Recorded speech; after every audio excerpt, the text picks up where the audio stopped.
नमस्कार दोस्तों, हमारी आज की कहानी का नाम है बेदखल। राकेश, मैंने तुमसे कितनी बार कहा है, मुझसे तुम्हारे माता पिता की और सेवा नहीं होती। दोनों पूरा दिन आराम फरमाते रहते हैं और कुछ ना कुछ नया बनाने की फरमाइश करते रहते हैं। अब और इन लोगों की सेवा नहीं होती मुझसे, उन्हें वृद्धाश्रम क्यों नहीं भेज देते तुम? रीता चिढ़ते हुए पति राकेश से बोली। राकेश बोला, रीता, एक बार यह सारी जायदाद हम दोनों के कब्जे में आने दो, फिर मैं इन्हें वृद्धाश्रम भी भेज दूंगा। वैसे भी दोनों अब बूढ़े हो चुके हैं और हैं ही कितने दिन हमारे साथ। अब और बचे खुचे दिन वृद्धाश्रम में निकाल देंगे। तुम इतना चिढ़ा मत करो, बस एक बार यह सारी जायदाद हमारी हो जाए। रीता बोली। राकेश, मैं तो शादी होते ही तुरंत अलग रहना चाहती थी, मगर तुम शादी से लेकर अब तक यही कह रहे हो कि हम दोनों के हाथ जल्दी ही ये घर आ जाएगा और हम इन दोनों बूढ़ों से को वृद्धाश्रम भेज देंगे, मगर तुम अब तक मुझे सिर्फ सुनहरे सपने दिखाते आए हो। न जाने मेरे यह सपने कब पूरे होंगे, कब मैं इस घर की अकेली मालकिन बनकर राज कर पाऊंगी, कब तुम्हारे माता पिता से मुझे छुटकारा मिलेगा। राकेश बोला, मैं तुमसे कितना प्यार करता हूँ रीता, तुम जानती तो हो। तुम्हारी खुशी के लिए मैं कुछ भी करने को तैयार हूँ। बस एक बार तरकीब सूझ जाए कि इन लोगों से घर के पेपर पर हस्ताक्षर कैसे करवाऊं, फिर तुम देखना, तुम रानी और मैं राजा दोनों मिलकर राज करेंगे इस घर पर। अच्छा सुनो राकेश, तुम जरा गुड़िया को देख लेना घर में। आज तुम्हारी ऑफिस की छुट्टी है तो मैं जरा पार्लर जाकर आती हूँ। रीता अपना पैसों वाला बैग हाथ में लेते हुए बोली। राकेश बोला, हाँ तुम बेफिक्र होकर जाओ, मैं यहाँ गुड़िया को संभाल लूँगा। राकेश अपनी बेटी गुड़िया को सुलाकर जैसे ही कमरे से बाहर निकलता है, राकेश की माँ ममता जी बोली, राकेश, मैं बिल्कुल रात को सो नहीं पाई, पंखा बहुत आवाज़ कर रहा है, न जाने पंखे को क्या हो गया है।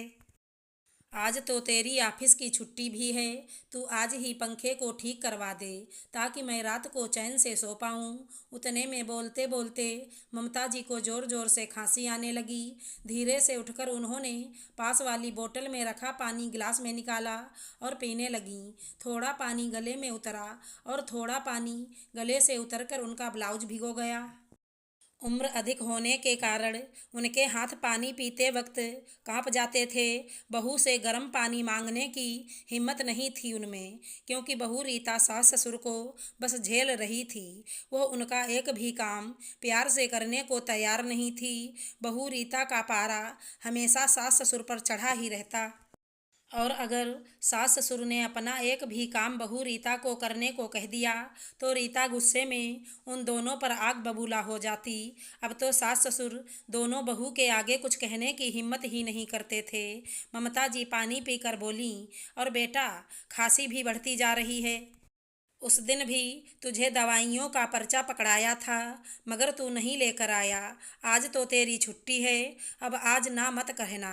मेरे खांसने के कारण मुझे तो दिक्कत हो ही रही है, तेरे पिताजी को भी अब हल्की खांसी हो गई है।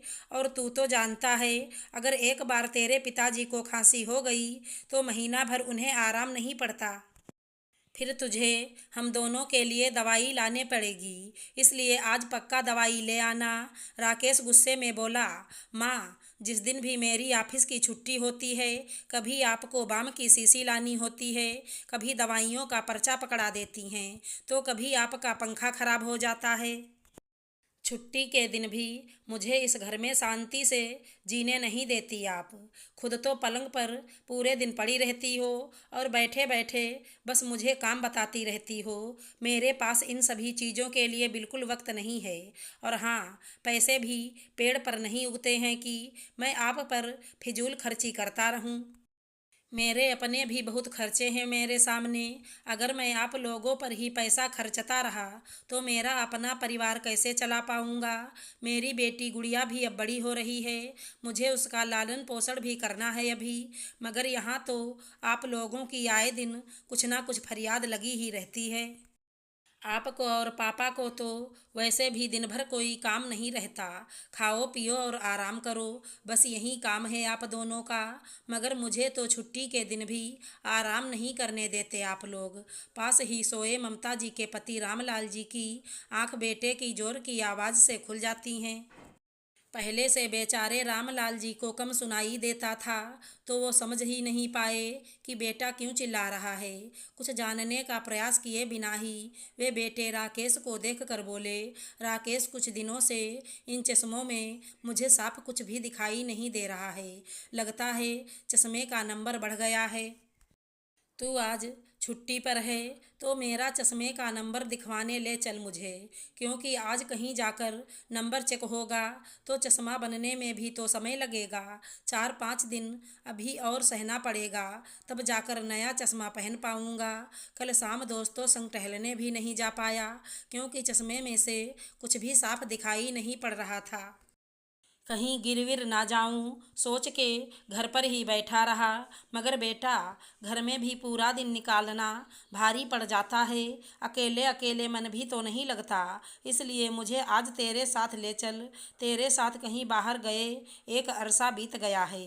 उतने में राकेश तमतमाकर बोला, यह लो, अब इनकी भी फरियाद शुरू हो गई। एक की फरियादों की लिस्ट अभी ख़त्म हुई नहीं कि दूसरे की फरियादों की लिस्ट शुरू हो गई। मैं बस यही काम करता रहूं क्या पूरे दिन? वो दोनों हाथ जोड़कर बोला, मुझे शांति से जीने दो तुम दोनों। सही कहती है रीता, आप दोनों को वृद्धाश्रम ही भेज देना चाहिए ताकि हम दोनों को शांति मिले। और बाहर हाल में जाकर टीवी देखने बैठ गया। बेटे के कटु वचन सुनकर रामलाल और ममता जी का दिल अंदर तक उन्हें झकझोर गया। ममता जी तो रोने ही लग गईं और बोलीं, बहू तो बहू, बेटा भी हम दोनों को हमेशा झिड़कता रहता है। अभी थोड़े दिन पहले ही बहू से मैंने कहा था, बेटा आज मेरे लिए खाने में थोड़ी खिचड़ी बना देना, तो उसने बात का बतंगड़ बना दिया था। वह बोली, आप दोनों बूढ़ों को तो वृद्धाश्रम ही भेज देती हूँ, वहाँ सभी लोग आपकी फरियाद बराबर पूरी करेंगे। कम से कम मैं और मेरा पति तो यहाँ शांति से रहेंगे। अब तो बात बात पर बेटा और बहू दोनों हमें वृद्धाश्रम भेजने की धमकी भी देने लगे हैं। मैं तो यह जिल्लत भरी जिंदगी से तंग आ गई हूँ। रोते हुए ममता जी बोली, भगवान से कितनी प्रार्थनाएं की थी, तब जाकर राकेश पैदा हुआ था हमारे घर। मगर हम कहाँ जानते थे भगवान इतने सालों बाद बेटा देकर हमें बुढ़ापे में यह दिन दिखाएगा। रामलाल जी बोले, हाँ ममता, उस दिन घर कितना खुशियों से भर गया था, और आज यही बेटा हमें बात बात पर सुनाकर चला जाता है। क्या कुछ नहीं किया हमने राकेश के लिए, अपना सब कुछ कुर्बान कर दिया उस पर।